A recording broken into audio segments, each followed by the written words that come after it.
Hello friend, I am doctor Harshad Rawal MD homeopath और ये मेरी चैनल में आपका सबका स्वागत है। और आज हम वीडियो श्रृंखला में देखेंगे स्नोरिंग्स। स्नोरिंग्स मतलब नोज़ में से नाक में से जब स्लीप करते हैं तो आवाज़ आता है। तो इसके बारे में हम आप जानेंगे, इसका क्या डेफिनेशंस है, इसका क्या कारण है, इसका क्या साइन एंड सिम्टम्स है, मेडिकल साइंस उसके लिए क्या बोलता है। हम उसके लिए होम मेडिसिन बताएंगे और होम्योपैथिक मेडिसिन बताएंगे, साथ में हम उसको सोशल स्टिग्मा भी बताएंगे। हेलो फ्रेंड, आज हम अब स्नोरिंग के बारे में जानते हैं। तो स्नोरिंग्स का मतलब नोज़ में से आवाज़ आना। जब हम कॉन्शियस स्टेज में होते हैं, चलते हैं फिरते हैं, तो हमारा नोज़ में से हवा जाती है, बाहर आती है, तो कोई जात का कोई आवाज़ आता नहीं है। पर जब हम सो जाते हैं तब कई बार आवाज़ आता है। तो आवाज़ आने का कारण क्या है कि हमारा जो गले का मांसपेशी है और इसमें सॉफ्ट पैलेट है और इसमें एक उलो नाम का एक मांसपेशी है, वो शिथिल हो जाती है और ये श्वसन तंत्र की नलिका ऊपर एक दबाव आता है। इसकी वजह से जो नलिका में से जो आवाज़ आता है उसको स्नोरिंग बोलते हैं। कि कई बार क्या होता है, जब हम सो जाते हैं तो आवाज़ जो फेफड़े में से जो हवा आती है और हमारा जो गले की स्नायुपेशी में उसको अथड़ाता है और फोर्सफुल हवा बाहर निकलती है और एक ध्वनि उत्पन्न होता है। इसके कारण हम जब सो जाते हैं तब स्नोरिंग आता है। ये स्नोरिंग सब लोगों को आता नहीं है। ये स्नोरिंग 10 में से 3 से 4 लोगों को ये स्नोरिंग का प्रॉब्लम रहता है। स्नोरिंग फीमेल से ज़्यादा मेल में होता है। मेल में 60% उसका कारण है और फीमेल में 40% कारण है। और इसका क्या कॉज होता है ये हम अभी जानेंगे। जिन लोगों को ये गले का भाग बड़ा होता है, जिनको वेट ज़्यादा होता है, पेट बड़ा होता है, उसको स्नोरिंग का प्रॉब्लम, जब सो जाते हैं तो नोज़ में से आवाज़ आता है और स्नोरिंग का प्रॉब्लम आता है। जो लोग हैबिट्स है, जिसको अल्कोहल एडिक्शन करने का हैबिट्स है और जिन लोगों को टोबैको चाविंग का हैबिट्स है और जिन लोगों को कोई ज़्यादातर स्ट्रेस लेने का हैबिट्स है, उन लोगों को ये कॉमन फैक्टर माना गया है स्नोरिंग के लिए। स्नोरिंग का दूसरा कॉज ऐसा है कि आपको कई बार नाक की हड्डी टेढ़ी होती है, नाक में मसे होते हैं, नाक का जो पर्दा होता है सेप्टम वो डाइवर्ट होता है। इसके वजह से भी आपको एक स्नोरिंग का प्रॉब्लम रहता है। तीसरा कारण आपको कोई रेस्पिरेटरी ट्रैक इन्फेक्शन हो, ब्रोंकियल अस्थमा हो और या एलर्जी ब्रोंकियल अस्थमा हो या आपको ब्रोंकियास्टेसिस हो या कफ वाली खांसी हो, तो भी तुम्हारा जो श्वसन नलिका में एक जात का ब्लॉकेज आ जाता है। जब आप सो जाते हो तो फोर्सफुल जो हवा आती है ये स्नोरिंग उत्पन्न करता है। तो इसके वजह से भी ये स्नोरिंग का प्रॉब्लम रहता है और हमारी श्वसन तंत्र सिकुड़ जाती है। पांचवा कारण ऐसा है कि हमको एलर्जिक होता है। कई बार दूर की एलर्जी होता है, डस्ट की होती है, कई बार हमको पेंट की एलर्जी होती है, कई बार वेदर चेंज की एलर्जी होती है। तो इसके कारण भी हमारा श्वसन तंत्र की नलिका हमारा इम्यून फोर्स से विरुद्ध प्रकार की सिंपैथी उत्पन्न करती है। इसके वजह से हमारा एयरपेस वो सिकुड़ जाता है। इसके कारण भी यही प्रॉब्लम होता है। पांचवा कारण हमारा गले में इन्फेक्शंस, कई बार टॉन्सिलाइटिस होता है, एडिनॉइड होता है, गले में सूजन होता है और कई बार मुंह में भी छाले पड़ जाते हैं। कोई कैंसर गले का हो और किसी को अस्थमा का प्रॉब्लम हो तो ये ऐसे दर्दियों को ये भी स्नोरिंग का प्रॉब्लम रहता है। तो चलो मित्रों, ये स्नोरिंग का प्रॉब्लम का हमने कारण पढ़ लिया, पर इसका क्या साइन सिम्टम्स होता है। तो कई बार दर्दी ऐसा होता है और घर में बोलता है कि आज तो मैं सो नहीं पाया, क्योंकि उसको मालूम नहीं है होता है, पर सारा फैमिली को मालूम होता है कि ये तो सारी रात उसने नसकोरा बोला है और आवाज़ में से बहुत आवाज़, नाक में से भी आवाज़ भी आई है, छता ये आदमी बोलता है कि मैं नींद में प्रॉपर नहीं हुआ है। क्योंकि जब ये नींद में हुआ है तब उसको पूरा ऑक्सीजन नहीं मिलता है ब्रेन में और हार्ट में, तो इसकी वजह से उसको ये स्नोरिंग का प्रॉब्लम हुआ होता है। तो और दूसरा कारण उसको गले में सूजन आती है, गले में ड्राइनेस आता है, नोज़ में ड्राइनेस आ जाता है और उसको नींद की वजह से उसको एंग्जाइटी हो जाता है, जनरल वीकनेस हो जाता है, सेक्सुअल वीकनेस भी होता है, दर्दी को डिप्रेशन आ जाता है। ऐसे कारण हमने देखा है और जनरली कंप्लेन भी करता है जब स्नोरिंग वाले हमारे पास पेशेंट आते हैं। तो मित्रों, कई बार हमने देखा है कि जो लोगों को वज़न ज़्यादा है वो और ज़्यादा वर्क करते हैं, इसको भी स्नोरिंग होता है, तो सब स्नोरिंग होता है वो डेंजरस नहीं होता है। पर कई बार अमुक जात के जो स्नोरिंग्स होता है, इसको मेडिकल भाषा में उसको बहुत सीवियर और सिंसियर डिजीज़ बोला गया है, तो उसको स्लीप एप्सनिया नाम का रोग में क्लासिफाइड किया है। उसको OSA, ये ऑब्स्टेट्रिक स्लीप एप्सनिया नाम का ये डिजीज़ है। अभी ताजेदर में अमेरिका में उसका रिसर्च हुआ है कि 1 लाख पॉपुलेशन में 15% से कम लोगों जो मिडिल एज के हैं, जो उसको सडन डेथ हुआ है, उसका कारण स्लीप एप्सनिया है। स्लीप एप्सनिया का मतलब क्या है कि जब आप स्नोरिंग करते हैं और स्नोरिंग करते करते बीच में सांस अटक जाती है, तो ये अटक जाने का जो रेशियो है 10 सेकंड से ज़्यादा होता है, तो कई बार उसको सडन डेथ होता है, क्योंकि जो उसका ऑक्सीजन कैरिंग कैपेसिटी ब्रेन में और हार्ट में नहीं मिलता है, तो हार्ट अटैक आने के भी चांसेस रहता है। और ब्रेन में लैक ऑफ ऑक्सीजन होने के कारण भी मांसपेशियाँ जो ब्रेन में नहीं को ऑक्सीजन नहीं मिलता है, इसकी वजह से भी उसको ये ब्रेन डेथ होने का चांसेस है। मित्रों, हम आपको जनाएंगे जो आप मिडिल एज के आदमी हो, 50-60 की उम्र में हो और रात को आपको स्नोरिंग ज़्यादा होता है और एकाएक आपको पेशाब करने की जब इच्छा होती है, तब तुरंत आप पथारी में से खड़े नहीं रहो, आप पहले बैठो, 10-15 सेकंड जाने दो, क्योंकि हमारा जब एकदम खड़े होते हैं तो हमारा ब्रेन में सर्कुलेशन का एक शून्यावकाश हो जाता है, तो ब्रेन में कई बार सर्कुलेशन कम हो जाते हैं। तो कई बार जो लोगों को बाथरूम में सडन जो डेथ हुआ है, ये स्लीप एप्सनिया का कारण है। इसलिए जब भी मित्रों आप भी जो स्लीप एप्सनिया का बीमारी हो और रात को यूरिन जाने का हो, तो किसी को जगाइए, अथवा जब भी पथारी में से आप खड़े हो तो 10 से 15-20 सेकंड आप वेट कीजिए, प्रॉपर ब्लड सर्कुलेशन ब्रेन में प्रॉपर आ जाए, तब 10 सेकंड खड़े रहो, आप कॉन्शियस स्टेज में आओ, then you goes to the washroom and then you आपकी प्रक्रिया पूरी करो। अदरवाइज़ कई बार आपके मिडिल एज में ये डेंजरस स्थिति भी हो सकती है।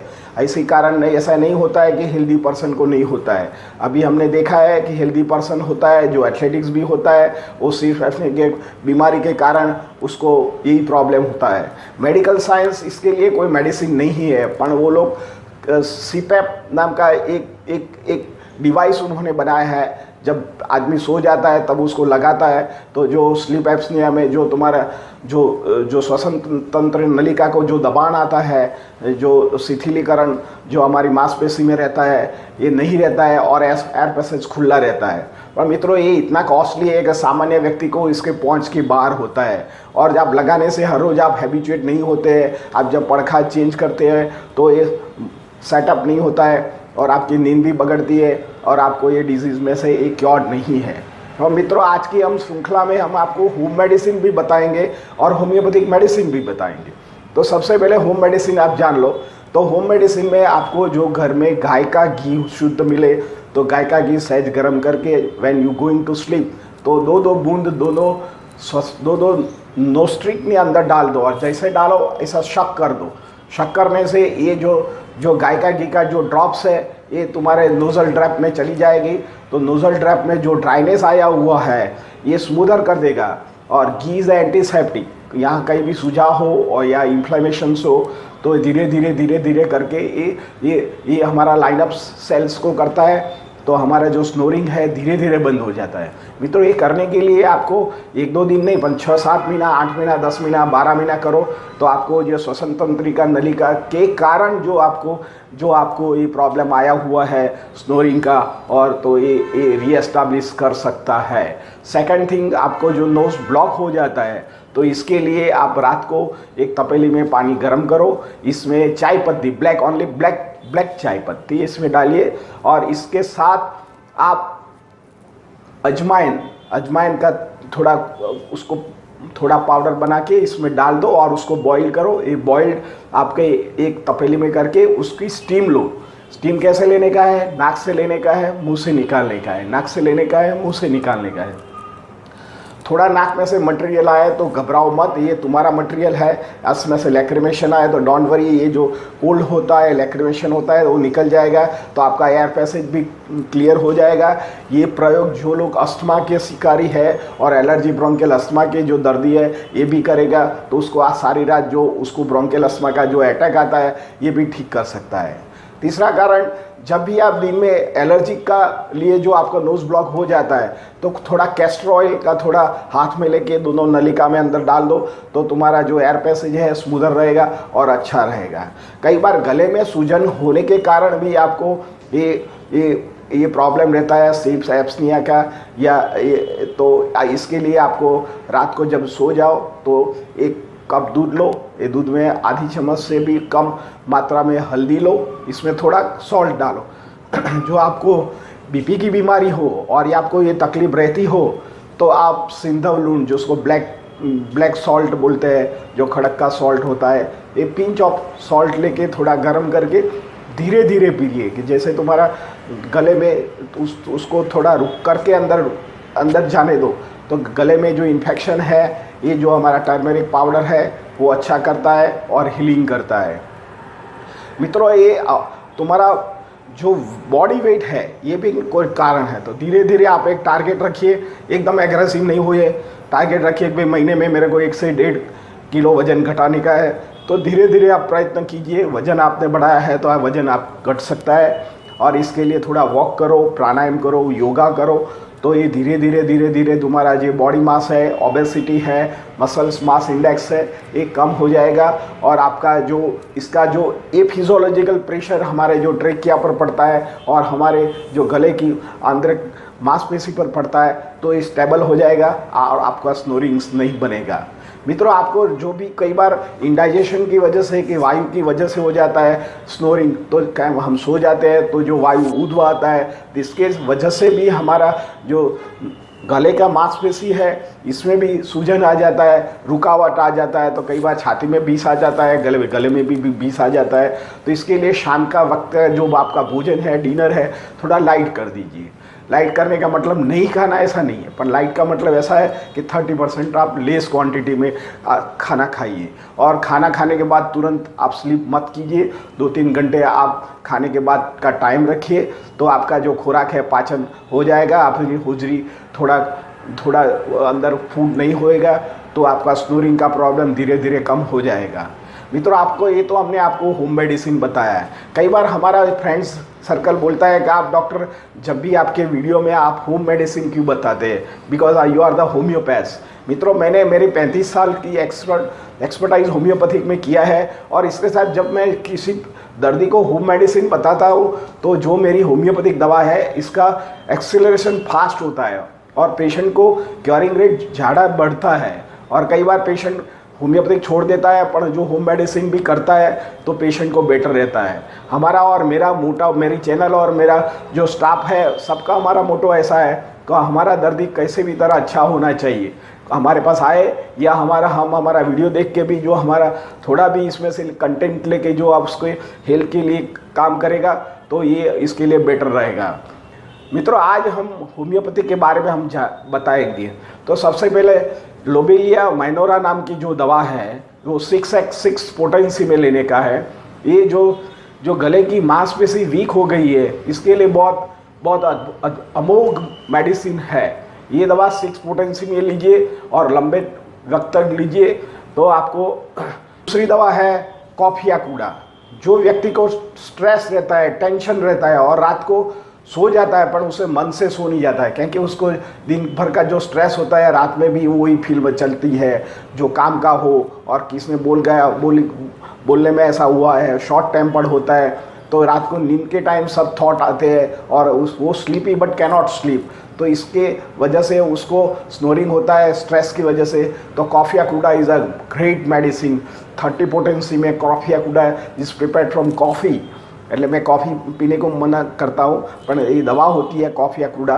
ये 30 पोटेंसी में आप 1 महीने 45 डेज तक लो तो आपका जो स्नोरिंग आया हुआ है और इसके साथ जो आपका सिम्टम मैच होता है तो ये कॉफिया कूड़ा ट्रिकल शूटर से आपका जो भी 10 साल का भी आपको स्नोरिंग का प्रॉब्लम है वो रीएस्टाब्लिश कर सकता है।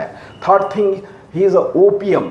आप जानते हैं कि ओपियम अफीम में से बनती है, तो सेम दवा होम्योपैथिक में भी अफीम में से दवा बनती है। आपने कई बार अफीम जो कंज्यूम करते हैं ऐसे पेशेंट को देखा होता है, तो ये टर्टोरियस स्लीपिंग होता है। ये जैसे सो जाता है तो उसको नगरोर स्लीप बोलते हैं। कई बार आपने बोलता है कि ये नगरोर की माफक सो गया, कि उसको हिलाओ तो भी हिलेगा नहीं और उसको नोज़ में से इतना आवाज़ आता है, तो उसको टर्टोरियस स्लीप बोलते हैं और ये उठेगा नहीं। सुबह में भी उठाने का हो तो पेरेंट और उसके जो भी रिश्तेदार है उसको बराबर उठाए तब ये उठता है।